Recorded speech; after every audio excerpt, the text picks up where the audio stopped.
সাংবাদিক প্রশ্ন করে, তাদের দেশে সাংবাদিক, আপনারা কি ইন্ডিয়াকে কেন বয়কট করবেন? আপনারা কি ভারতের বিরুদ্ধে যুদ্ধ করবেন? আপনারা কি হিন্দুদের শেষ করবেন? আমরা বলি না, ভারত তো আমাদের, ভারত তো আমাদের, আমরা ভারত স্বাধীন করেছে। ইতিহাস দেখো তোমরা। তাদের সাংবাদিকদের চ্যালেঞ্জ করেছি, ভারত আজাদ করবার জন্য 20,000 আলেম ফাঁসির কাস্টে ঝুলেছে। ভারত আজাদ করবার জন্য লক্ষ লক্ষ মুসলমান রক্ত দিয়েছে। মুসলমান যখন ইংরেজ বিরোধী লড়াইয়ে রক্ত দেয়, তখন তোমরা পৌত্তলিক মূর্তি পূজারীরা ইংরেজদের দালালি করে তাদের জায়গির গ্রহণ করেছ। ইতিহাস দেখো। তোমরা ভারতের জন্য রক্ত দিতে পারোনি। ভারত আমাদের, পাকিস্তান আমাদের, বাংলাদেশ আমাদের। আমাদের লড়াই হচ্ছে সন্ত্রাসীদের বিরুদ্ধে, আমাদের লড়াই হচ্ছে হিন্দুত্ববাদের বিরুদ্ধে, আমাদের লড়াই হচ্ছে উগ্র ইসকনের বিরুদ্ধে। আল্লাহর কসম, এই লড়াই তখনই থামবে যখন দিল্লি থেকে খাইবার পর্যন্ত, ইসলামাবাদ থেকে ঢাকা পর্যন্ত ইসলামের পতাকা উড়বে, তখন এই লড়াই থামবে, লড়াই থামবে।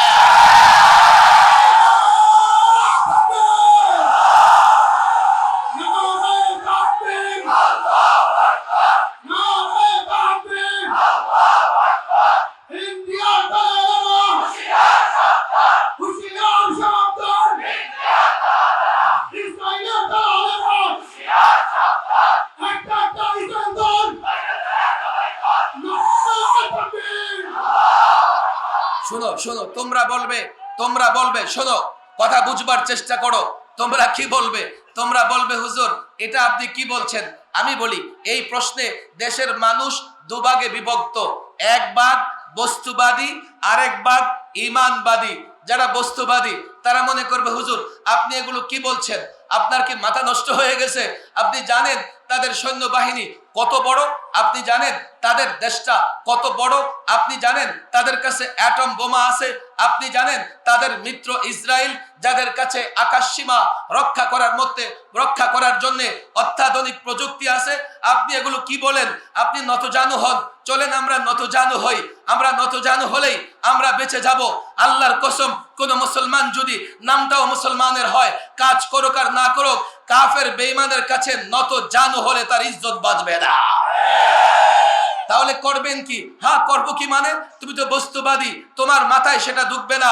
আরেক দল হচ্ছে ঈমানবাদী, যাদের বিশ্বাস আল্লাহর উপরে, যারা মনে করে মুসলমান কখনো অস্ত্রের বলে লড়াই করে না, যারা মনে করে মুসলমান কখনো সংখ্যার বলে লড়াই করে না। দেখো, দুটো এক্সাম্পল আমি প্রায় দেই। তালেবান 20 বছর ধরে লড়াই করতেছে। এমন কোন বিমা, এমন কোন বোমা, এমন কোন বিমান, এমন কোন মিসাইল নাই যা আফগানিস্তানে নিক্ষেপ করা হয় নাই। কিন্তু দেখো, 20 বছর পরে শান্তিকামী, স্বাধীনতাকামী তালেবানরা যখন রুখে দাঁড়িয়েছে, আমেরিকা নেটো লুঙ্গি গামছা নিয়ে পালাবার পথ খুঁজে পায় না। আজকে সমস্ত সাম্রাজ্যবাদী শক্তি সিরিয়াকে ক্ষত বিক্ষত করেছে, কিন্তু দেখো এর মধ্যে ইসলামপন্থীদের বিজয় চলে এসেছে। আমি তো পরিষ্কার বলি, তোমরা ইতিহাস জানো না, তারা জানে বলে তোমার বিরুদ্ধে ষড়যন্ত্র করে। তারা জানে একজন মুহাম্মদ বিন কাসিমের কথা।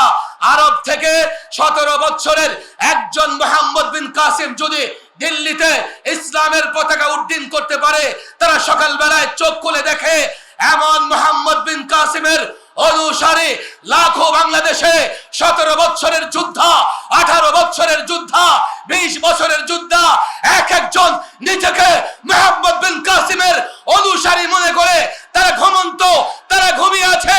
আল্লাহর কসম, এক একজন মুহাম্মদ বিন কাসিমকে জাগ্রত করতে পারে। এই আগ্রাসনের মোকাবেলায় তোমরা যখন দাঁড়িয়ে যাবে, ভারত টুকরা টুকরা হয়ে যাবে।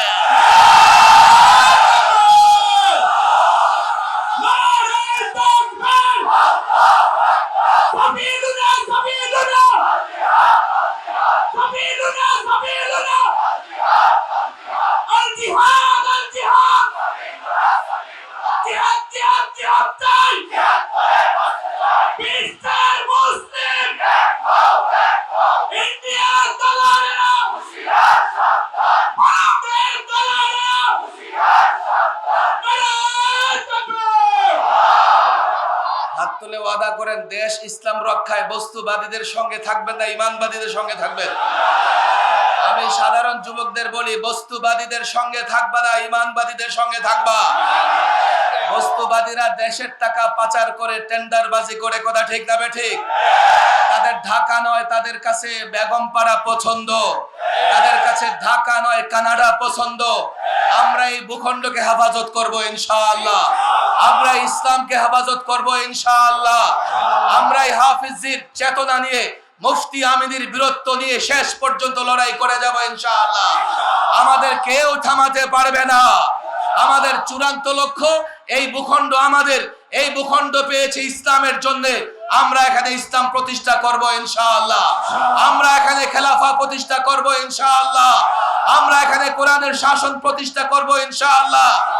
আর যদি কোরআনের শাসন প্রতিষ্ঠা হয়, এই রাষ্ট্রে সবাই নিরাপদ থাকবে, কথা ঠিক না বেঠিক? ইসলাম এবং কোরআন সকলের অধিকার, সকলের অধিকারের নিশ্চয়তা দেয়, কথা ঠিক না বেঠিক? সংখ্যালঘুরা যতটা ভালো আছে, আরামে আছে, আগামীতে কোরআনী শাসন প্রতিষ্ঠা হলে তার চাইতে ভালো থাকবে, কথা ঠিক না বেঠিক? আমরা ওলামাদের সঙ্গে থাকবো তো ইনশাআল্লাহ? হাফিজি হুজুরের আধ্যাত্মিকতা মনে রাখবো তো ইনশাআল্লাহ? আল্লামা মুফতি আমিনীর বীরত্ব, যিনি জীবনের শেষ দিন পর্যন্ত লড়াই করে গেছেন, ফেসিবাদের কোন ব্যক্তির চেহারা পর্যন্ত দেখেন নাই, যিনি গৃহবন্দী থেকে মৃত্যুবরণ করেছেন, যাকে তিলে তিলে নির্যাতন করে, গৃহবন্দী রেখে নির্যাতন করে ফেসিবাদ মৃত্যুর মুখে ঠেলে দিয়েছে। আল্লামা মুফতি আমিনী বিদায় নিয়ে গেছেন। আমি বিশ্বাস করি তার আদর্শের সৈনিকরা এখনো আছেন, তারাও শেষ পর্যন্ত লড়াই করবে ইনশাআল্লাহ। আল্লাহ তাবারক ওয়া তাআলা ওলামাদের সঙ্গে থেকে দেশ ইসলাম হেফাজতে লড়াই করার তৌফিক দান করুন। ওয়া মা তাওফীকি ইল্লা বিল্লাহ ওয়া মা আলাইনা ইল্লাল বালাগ।